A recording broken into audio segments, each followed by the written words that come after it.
So, yeah, singles. We'll go into. We got 4 singles. First one, we have Lay With Ya by Isiah Rashad featuring Duke Deuce. Yeah, Isiah Rashad has been highly, I guess, like people really want a new album from him to come out for a while. He's on Top Dog Entertainment, really kind of like promising artist right there. And you get like a trap, like it's a trappy song with a little bit of a different, like higher level of production to me. It reminded me a bit of 2 Chainz, actually, a little bit of his album that came out last year. So it's it's actually a decent trap song. It continues like the TDE sort of like a little bit cut above with the production. But yeah, the song itself is like nothing amazing, but also nothing like really bad. Nothing like completely unlistenable too.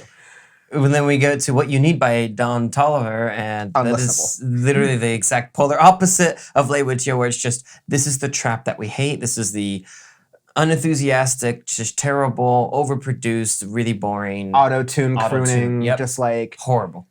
Over trap. Like Black does this thing where he takes trap and makes it R&B super well. Black with a 6. Yes, Black. Don Toliver, there were some things I liked in Heaven or Hell that came out last year that I thought were a good thing, but like you can only take this sort of auto-crooning so far until it just kind of becomes like all washed out nonsense. Exactly. I think Don Toliver, the Cactus Jack like crew, like Travis Scott, they're in for a rude awakening if they continue to do this onwards later on to their music. So hopefully they don't. We got Fast Motion by Saweetie, and another crap trap song. Basically, to me, she sounds like she's trying to be Meg Thee Stallion, but as a ripoff Meg Thee Stallion, you go find a super mega 98-cent discount store. Yeah, it's not even like the 99-cent only stores, the official trademarked ones. It's like the $98 value ones you see in a corner strip mall down by Slauson. It's just like, it's super just bland and generic. There's not really much there in the song. Doesn't even really qualify as like a poppy thing because like I don't know if it even hits the cut of being earwormy enough for pop. It's like really not great. And we skipped out on listening to Saweetie's like little drop thing that came out recently. We looked at it, but like it was just a lot of not great stuff. And so we gave it our like best effort, but hopefully it's not worth talking about Saweetie or Quavo, to be honest, in a music context, let alone their celebrity status context, more than we have already. So moving on from there, we have... Higher Power by Coldplay. Yeah. We talked a little...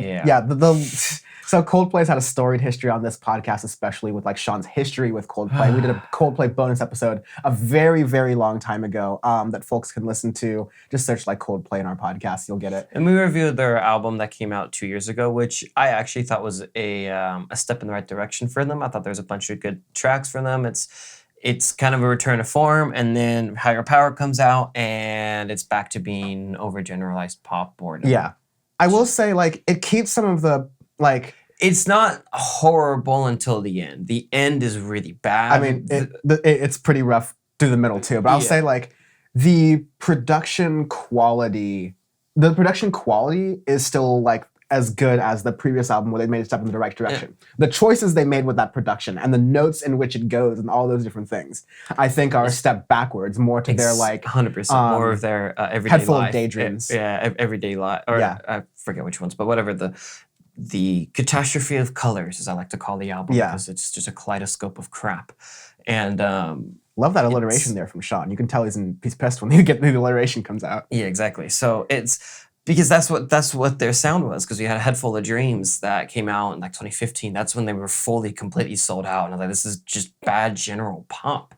Yeah. And then their last album that came out that was Everyday Life came out. It's a better album. And now they're stepping in that backwards direction of that 2015 to 2018 sound, which I really don't want them to hit again, because that was an era. That's fine if you want to keep it that way, but it's not a good look for Coldplay, because now they're just being overgeneralized. But because the thing that you said, the production is there. You can still hear that they have some decent ideas and decent things that are in that track, but they keep reverting to more of that pop sound, more of that general, just overgeneralized sound that they don't need, because there's brilliant musicians and they've shown that throughout their 20+ year careers. So it's just it's frustrating. I'll finish up on this last thing here as I confirm all of the microphone equipment is working super late into this, which it has been, which are fine. I'm just a paranoid person. Audio man Dan. But I will say that you had a similar reaction to the first single that came off of Everyday Life, where you're like, okay, here comes Coldplay, time to rip him a new asshole again. And it took a different direction with the full album, which is why we have the singles rule on Audioface that we're going to be applying to this Coldplay. So we're going to listen to this. We have our opinions about it, but in the next year, however long it takes for Coldplay's next album to produce, it might take a while. Take your time. Please we take your time. encourage you to do that. This is going to be basically what we'll listen to, and then we'll wait until there's new stuff. Unless we can confirm that like this is definitely not on the new album. Yeah, exactly. Then they'll talk about whatever the new work is. Because I know they do have a new album in the works. Yes. What they have said. Those are the new singles from this week. We do new singles pretty much every week as we can. So make sure you check them out and support us by following us at Audioface Pod on Twitter and Instagram. Go to youtube.com/audiofacepod. And like I said, subscribe to us. Hit the like button on our videos.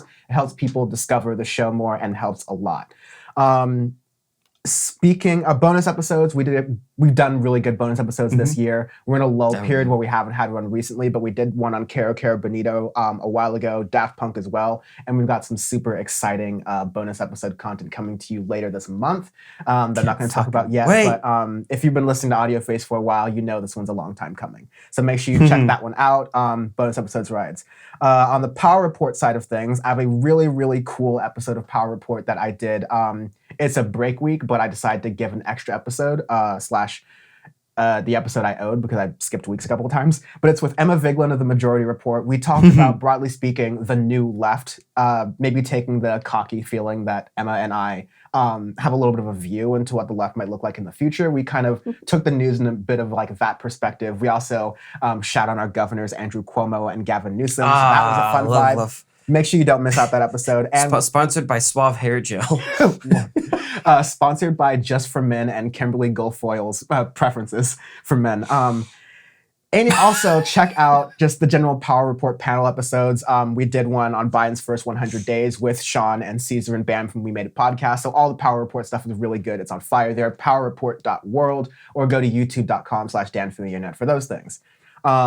And this episode, like many episodes on the Syndicate 23 Network, produced by Dead Music Productions. Peter there, Dead Music 666 on Instagram. That's Dead Music 666 on Instagram.